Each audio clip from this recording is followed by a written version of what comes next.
មានប្រមនេតែងនៅក្បែរនៅមើលថៃខ្ញុំទាំងឈឺទាំងជីមានប្រមនេសំគ្រប់វេលាគេតែងធ្វើជា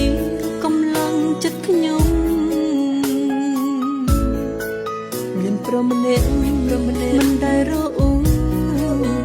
តែតស៊ូលំបាកក៏ត្រង់ប្រមនេតែយល់អារម្មណ៍មិនថាសោកយំមិនដែលចោលគ្នាមនុស្សប្រុសម្នាក់នោះគឺជាប្តីដ៏ល្អរបស់ខ្ញុំគេមិនដែលសមអ្វីឬក៏ទៀមទាគ្រប់ពេលដែលរងាយើងក្បែរគ្នាកាយពីតាចិត្តមួយមនុស្សប្រុសដែលអត់មានពីរគឺមានតាដែលខ្ញុំទេទោះខ្ញុំគ្មានអ្វីក៏គាត់មិនស្ដាយក្រោយគ្មានរឿងអ្វីភ័យព្រួយអើយតែយើងបាននៅក្បែរគ្នាគឺគ្រប់គ្រាន់ហើយមនុស្សប្រុសម្នាក់នោះគឺជាប្តីដ៏ល្អរបស់ខ្ញុំ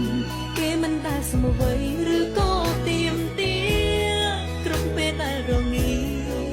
យើងក្បែរគ្នាកាយពីតាចិត្តមួយនឹងរំដែលអត់មានពីរ